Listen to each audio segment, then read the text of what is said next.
இங்கே இருந்து பிரெயினுக்கு போக வரைக்கும் ஒரு தொடர்ச்சி இருக்குல்ல, தொட்டு தொட்டு தொட்டு தொட்டு வர செல்ஸ் இருக்குல்ல, அந்த லைன் ஆஃப் செல்ஸ்க்கு பேர் தான் சினாப்சிஸ். ஒவ்வொரு செல்லும் அழியுது குழந்தைகளை. ஆன்லைன் கேம் மட்டும் விளையாடாதீங்க ப்ளீஸ். அஸ் அ சைக்காலஜிஸ்டாகவும் சொல்கிறேன், அஸ் அ டீச்சராகவும் சொல்கிறேன், அஸ் அ சோஷியல் ஆக்டிவிஸ்டாக சொல்கிறேன், ஒரு அம்மாவாகவும் சொல்கிறேன். இப்போ ஆசிரியர் கையிலேருந்து கம்பை எடுத்துட்டாங்க, அதனால தான் குழந்தைங்க மதிக்கிறது இல்லை அப்படிங்கிறது இருக்கா? கண்டிப்பாங்க. ஏன் ஆசிரியருக்கு என்ன அடிப்பதற்கு உரிமை மறுக்கப்பட்டது?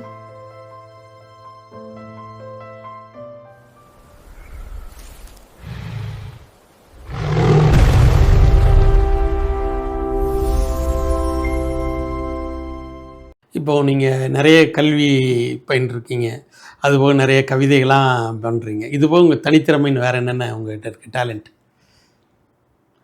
தனித்திறமைன்னு பார்த்தீங்கன்னா ஓவியம் வரைவேன். ஓ சரி. எனக்கு அந்த பூக்கள்னால் ரொம்ப பிடிக்கும். பூக்கள் வந்து மிக மிக மென்மையானது, அழகானது, வண்ணங்கள் நிறைந்தது. வண்ணங்கள்னால் எனக்கு எப்பவுமே ரொம்ப பிடிக்கும். கலர்ஸ் எனக்கு ரொம்ப பிடிக்கும். ஏன்னா அந்த காலத்தில் ஒரு பிளாக் அண்ட் ஒயிட் ஃபோட்டோக்கு இப்போ இருக்கிற கலர் ஃபோட்டோக்கு டிஃப்ரென்ஸ் இருக்குது. அதனால் ஒரு சின்ன ஒரு பொருளை பார்த்தா கூட அதுக்கு வண்ணங்களை மாற்றலாமா அப்படின்னு தோணும். அந்த மாதிரி வண்ணங்கள் வந்துட்டு அழகாக அந்த பூக்களை பொருத்தி அந்த வண்ணங்கள் பண்ணுறது, பூக்கள் பெயிண்டிங்லாம் நிறைய பண்ணியிருக்கேன். அண்ட் கண்காட்சி வச்சுருக்கீங்களா? இல்லை, கண்காட்சிக்கு ஏற்பாடு பண்ணிட்டு இருக்கேன், கூடிய சீக்கிரம் வச்சிருவேன் நான். அதே மாதிரி ஒரு சிறுகதைகள் 14 எழுதியிருக்கேன். அந்த தொகுப்புகள் வந்துட்டு போட்டுட்டு பப்ளிஷ் பண்ணிட்டு முதல்ல நான் உங்ககிட்ட கொடுக்குறேன். இங்கே வச்சு வெளியிட்டுலாம் நல்லது. கண்டிப்பாக 14 சிறுகதைகள் எழுதியிருக்கேன், 1.5 பக்கம் 2 பக்கம் சொல்லிட்டு. ஏன்னா எல்லாமே உறவுகளை பற்றி, பெண்களை பற்றி, இருக்கிற ப்ரெசன்ட் சுச்சுவேஷனை பற்றி தான் எழுதியிருக்கேன். ஒவ்வொன்றும் கண்டிப்பாக தேவை. சரி, இன்னைக்கு நான் பேசுனதுல ஒரு ஒரு ஒரு 2% அதில் இருக்கும். சாரி, 2% நான் பேசிட்டேன் இதில். சரி சரி. இன்னும் 98% அந்த புஸ்தகத்தில் எழுதியிருக்கேன் நான். சரி. இதுக்குன்னா கண்டிப்பாக எழுத்துக்கள் என்றுமே அழியாதவை. ஆமாம் ஆமாம், எண்ணங்களும் அழியாதவை. வாழ்க்கையில் நம்ம போனா கூட அழியாத ஒன்னே ஒன்று இருக்கு, நினைவுகள். நம்மளை பற்றி நினைவுகள். அதுக்காக சரிங்க. அந்த மாதிரி நினைவுகள் அப்படிங்கிற டாபிக்லையும் நான் ஒரு சிறுகதை எழுதியிருக்கேன். ஓ சரி. கண்ணாடி இலைகள்னு சொல்லிட்டு உறவுகளை பற்றி எழுதியிருக்கேன். உறவுகள் கண்ணாடி போன்றது. ஒன்ஸ் கண்ணாடி வரைஞ்சிட்டா அப்படியே இதாகிடும், அதுக்கப்புறம் அது கூட முடியாது, வெயிட்டாக இருக்கும். அந்த மாதிரி உறவுகளை மட்டும் உடைச்சிக்காதீங்க, அது கண்ணாடி போகணும். அதுக்கு நிறைய ஒரு இது போட்டு எழுதியிருக்கேன். சில உண்மை சம்பவங்கள் அதெல்லாம் வந்து செடிகள் அப்படின்னு சொல்லி எழுதியிருக்கேன். அதனால் நேச்சுரலாக நம்ம எப்படி இருக்கணும், நேச்சுரலாக நம்ம வாழ்கிறதுலையே நம்ம கலாச்சாரம் பண்பாடு எப்படி காத்துக்கலாம், ஒழுக்கம் நெறிகளை எப்படி கொண்டு வரலாம், மற்றவங்களுக்கு எப்படி எடுத்து சொல்லலாம், எப்படி வந்து நம்ம அதே நம்மளோட பிளாட்ஃபார்மாக போட்டு வாழலாம், இதெல்லாம் தான் நிறையா இருக்குது. இந்த மாதிரி சிறுகதைகள் 14 தொகுப்பு எழுதியிருக்கேன். அப்புறம் கவிதைகள் வந்து ஒரு 52 கவிதைகள் எழுதி வச்சுருக்கேன். இன்னும் வெளியிடல, எல்லாம் முரண்பாடு கவிதைகள் தான். அதனால் நான் சமூகம் சார்ந்து சமூகம் சார்ந்து தான். காகங்கள் ஏன் பகிர்ந்துண்ண மறுக்கிறது? காகங்கள் இப்பொழுதெல்லாம் பகிர்ந்துண்ண மறுக்கிறது ஏன்? ஏன் நம்மளை பார்த்து பழகிடுச்சா? விலைவாசி. சரி, இதுதான் முரண்பாடு கவிதைகள். அதனால சம்மந்தமே இல்லாமல் ஆனாலும் அதை சம்மந்தப்படுத்தி சொல்றது, அது வந்து கொஞ்சம் ஃபன்னியாக இருந்தாலும் கூட அதில் சிந்திக்க வைக்கும். அந்த மாதிரி. சரி, இப்போ சின்ன சின்ன பிள்ளைங்கள்லேருந்து காலேஜ் போகிற வரைக்கும் அவங்க பெண் குழந்தைங்களோட வளர்ச்சி, அதுக்கு அவங்க எந்த அளவுக்கு இருக்காங்க அப்படிங்கிற ஊக்கப்படுத்துகிற மாதிரி அவங்களுக்கு பயம் இருந்துச்சுன்னா அவங்க ஞாபகம் வரணும்.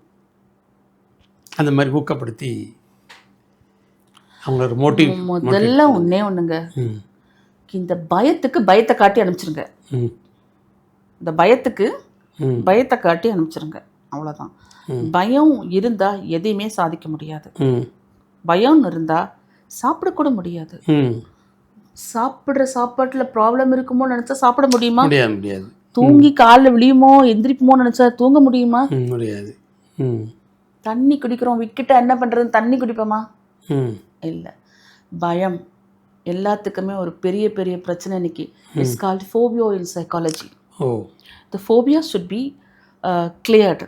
அதுக்கான தனியாக ஒரு மருத்துவமே இருக்குது, கிளினிக்கல் சைக்காலஜியில் நாங்கள் தரோம், ஒரு சைக்கோதெரப்பி தரோம். பயத்தை எப்படி வந்து நம்ம இது பண்ணுறதுன்னு சொல்லிட்டு, ஓவர் கம் பண்ணி வருதுன்னு சொல்லிட்டு, பயத்தை எப்படி புறம்பே தள்ளுவது, பயத்தை தள்ளி நிற்க வைக்கணும். அதுதான் பயத்தை வந்து ஓவர் கம் பண்ணுறதுங்கிறத விட ஒரு இருக்குது, நம்ம அதை தாண்டி போகிறோங்கிறத விட கொஞ்சம் நெல் அங்கே பயமே தள்ளி நெல், எனக்கு உனக்கு என்னை கண்டு பயமாக இருக்கிறது அல்லவா அப்படின்னு பயத்தை சேலஞ்ச் பண்ணேன். இதுதான் ஏன்னா இந்த ஓவர் கம் பண்ணுறது, நம்ம அட்ஜஸ்ட் பண்ணி போகிறது, காம்ப்ரமைஸ் ஆகுறது, இதெல்லாம் வேணாமே. இதுதான் உண்மை.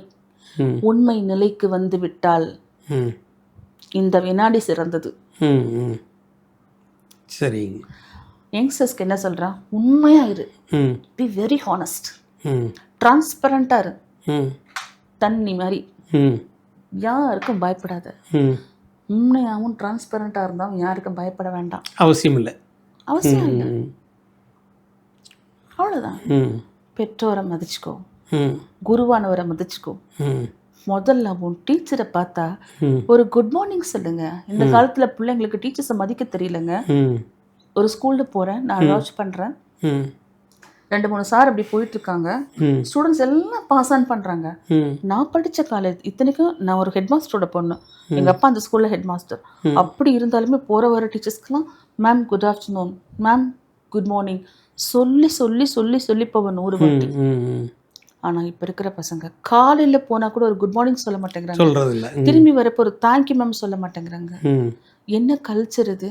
குழந்தைங்க ஆசிரியர்களை மதிக்கணும், அது ரொம்ப ரொம்ப ரொம்ப ரொம்ப இம்பார்ட்டன்ட். அந்த குருவோட கல்வி தான் காலம் முழுசுக்கு. இப்போ ஆசிரியர் கையிலேருந்து கம்பை எடுத்துட்டாங்க, அதனால தான் குழந்தைங்க மதிக்கிறது இல்லை அப்படிங்கிறது இருக்கா? கண்டிப்பாங்க. ஏன் ஆசிரியருக்கு என்ன அடிப்பதற்கு உரிமை மறுக்கப்பட்டது? ஏன் எதனால மறுத்தாங்க? ஏன் குழந்தைங்க தப்பு பண்ணா என்ன டீச்சர்ஸ் என்ன அடிச்சு கொண்டுடுவாங்களா என்ன? குழந்தைங்க கிடையாது, அவங்களுக்கும் குழந்தைங்க இருக்கு, அவங்களுக்கும் வந்து அடிக்கணுங்கிறதுக்காக பள்ளிக்கூடம் வந்து வேலை பார்க்கல. அந்த பசங்க நல்லா, நான் கேட்குறேங்க, 90s கிட்ஸ் வரைக்கும் இன்னைக்கு நல்லபடியாக உலகத்தில் இருக்காங்க, எந்த தப்பு தவறு எதுவுமே நடக்கல. ஏன் தெரியுமா? வாத்தியார்கிட்ட அடி வாங்கின பசங்க. ஆமாங்க, ஒத்துக்கிறீங்களா? சரிங்களா? அடி வாங்கின பசங்க இன்னைக்கு நல்லா இருக்காங்க. இன்னைக்கு அடி வாங்காத பசங்க என்ன பண்ணுறாங்க? ஐ டோன்ட் லைக் தூக்கி வீசுறது, பேரண்ட்ஸை மதிக்காமல் போகிறது, டீச்சர்ஸை மதிக்காமல் போகிறது. 9th ஸ்டாண்டர்ட்லேயே அவங்களுக்கு கண்ட ஞாபகம் வந்துடும். அந்த மாதிரி பண்ணுறது, லெட்டர்ஸ் எழுதுறது, கவிதை எழுதுறது, நிறைய இருக்குது. இன்னும் என்ன சொல்கிறது? ஸ்டூடெண்ட்ஸ் புரியுதா? நான் என்னெல்லாம் சொல்கிறேன்னு புரியுதா? முதல்ல இந்த சோஷியல் மீடியாவை நிறுத்துங்க, செல்லை கீழே தூக்கி போடுங்க, உங்கள் வாழ்க்கை தானாக உருவாகும். உங்கள் வாழ்க்கையை நீங்கள் உருவாக்கிக்கணும்னா அந்த மொபைல் ஃபோனை கீழே வச்சுட்டு உங்கள் புஸ்தகத்தை கையில் எடுங்க. இந்த புஸ்தகம், இந்த படிப்பு, ஒவ்வொரு எழுத்தும் ஒவ்வொரு அரிசி. நாளைய வாழ்க்கையில் உனக்கு ஒவ்வொரு வார்த்தையும் ஒவ்வொரு எழுத்தும் ஒவ்வொரு அரிசி. அரிசின்னு என்ன தெரியுமா? ரைஸ் என்ன பண்ணுவீங்க? சாப்பிடுவீங்க. Only when you study today you can get good marks. if you get good marks, நீங்கள் படித்தா நல்ல மார்க் வாங்கினா நல்ல காலேஜில் இடம் கிடைச்சா நல்ல வேலை கிடைச்சா நல்ல வாழ்க்கை கிடைச்சா அதுக்கப்புறம் என்ன வேணும்? நல்ல சாப்பாடு, நல்ல வாழ்க்கை. இதுக்கு என்ன பண்ணணும்? இன்னைக்கு புக் எடுத்து படிக்கணும், அப்புறம் செல்ஃபோனை கீழே வைக்கணும். இதுதான் பேசிக். இதை கீழே வச்சுட்டு இதை கையில் எடுங்க. உங்கள் வாழ்க்கை சிறப்பாகலைன்னா என்னை வந்து கேளுங்க. இதுதான் நான் சின்ன குழந்தைங்களுக்கு, ஸ்டூடெண்ட்ஸ்க்கு சொல்கிறேன். அதே மாதிரி தாய்மார்களே, நீங்கள் ஃபோனை கையில் வச்சுருக்கிற வரைக்கும் உங்கள் குழந்தைகள் நீங்கள் அதட்ட முடியாது. முதல்ல நீங்கள் மாடலாக உங்கள் ஃபோனை கீழே வைங்க, அப்போ குழந்தைங்களை ஆட்டோமேட்டிக்காக உங்களால் மிரட்ட முடியும். நான் சொல்கிறது ரைட்டா? நீ மட்டும் வச்சுருக்க அப்படின்னு கேட்குற குழந்தைங்க உங்களுக்கு இருக்காங்க இல்லையா? நீங்கள் முதல்ல வைங்க. இந்த மாதிரி ஒரு டெடிக்கேட்டட் டு சில்ட்ரன். ஒரு மிக பிரபலமான நடிகரும் அவரது மனைவியும் இன்றைக்கு வரைக்கும் ஆண்ட்ராய்ட் ஃபோன் யூஸ் பண்ணல, பட்டன் ஃபோன் தான் யூஸ் பண்ணியிருக்காங்க. நான் யாரை சொல்கிறேன்னு உங்களுக்கு தெரியும். ஸோ உங்கள் குழந்தைங்க சிறந்து வாழணும்னா தாய்மார்களே, தந்தைமார்களே, முதலில் நீங்கள் சிறந்தவரான ஒரு நல்ல ஒரு ரோல் மாடலை காட்டுங்க. ஒரு குழந்தையோட ஃபஸ்ட் ஹீரோ அப்பா, ஒரு பையனோட ஃபஸ்ட் ஹீரோயின் அம்மா. The first love his parents. The first love, அவங்க யாரை ரொம்ப நேசிக்கிறாங்க தெரியுமா? அம்மா அப்பாவை. அவங்களுக்கு நேசிக்க கற்றுக் கொடுத்தது யார்? அவங்களுக்கு சுவாசிக்க கற்றுக் கொடுத்தது யார்? அவங்களுக்கு வாசிக்க கற்றுக் கொடுத்தது யார்? எல்லாமே நீங்கள் தானே பேரண்ட்ஸ். அவ்வளோ ரோல் மாடலாக இருக்கிறப்போ இந்த தவறான ரோல் மாடலையும் நீங்கள் விட்டுருங்க குழந்தைங்களுக்காக. உங்கள் குழந்தைங்க நல்லா இருப்பாங்க, அதுக்காக நீங்கள் கண்டிப்பாக செய்யுங்க. செய்வீங்க தானே? எனக்கு தெரியும். Because you love your children. உங்கள் குழந்தைங்க தான் உங்களோட வாழ்க்கை, உயிர், ஜீவன். நீங்கள் செய்வீங்க.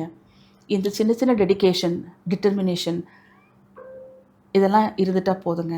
லைஃப் நல்லா இருக்கும். நாட் ஓன்லி சின்ன குழந்தைங்க, எல்லாருமே நினச்சி பாருங்களேன். இந்த செல்ஃபோனை ஒரு நாள் நம்ம எவ்வளோ நேரம் பயன்படுத்துகிறோம்? இதனால் நம்மளுக்கு என்ன லாபம்? எத்தனை நேரத்தை நம்ம சாப்பிடுது? It's eating a lot of time. It's eating our முன்னேற்றம். சிந்தனையவே கெடுத்துருது. ஆமாம், புதுசாக சிந்திக்க முடியல. அது போக அந்த கேம், ஆன்லைன் கேம்ஸ், தயவு செய்து குழந்தைகளை கையெடுத்து கேட்குறேன், ஆன்லைன் கேம்ஸ் விளையாடாதீங்க. ஆன்லைன் கேம்ஸ் விளையாடுறப்போ உங்கள் மூளையில் இருக்கிற சின்ன சின்ன செல்கள், நியூரான்ஸ் பாதிக்கப்படுது. இந்த சினாப்சிஸ் இருக்குல்ல, சினாப்சிஸ்னால் என்னென்னு தெரியுமா உங்களுக்கு?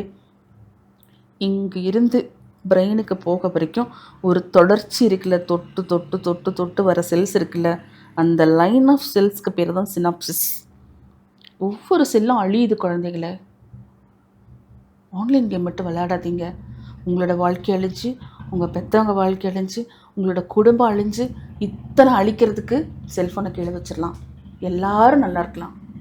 இதுதான் நான் ஸ்டூடெண்ட்ஸ்க்கு கெஞ்சி கேட்குற ஒரு விஷயம். ஆன்லைன் கேம் விளையாடாதீங்க ப்ளீஸ். அஸ் அ சைக்காலஜிஸ்டாகவும் சொல்கிறேன், அஸ் அ டீச்சராகவும் சொல்கிறேன், அஸ் அ சோஷியல் ஆக்டிவிஸ்டாக சொல்கிறேன், ஒரு அம்மாவாகவும் சொல்கிறேன். செல்ஃபோன் மட்டும் விளையாடாதீங்க. Okay, great. All the best all of you. மிக்க மகிழ்ச்சி. மிக பயனுள்ள தகவல்கள் எல்லாருக்கும் கொடுத்துருக்கீங்க. எங்களுக்கு உங்களை சந்திச்சது ரொம்ப சந்தோஷம், மகிழ்ச்சி. எனக்கு ரொம்ப சந்தோஷம். மீண்டும் ஒரு முறை சந்திக்கலாம்.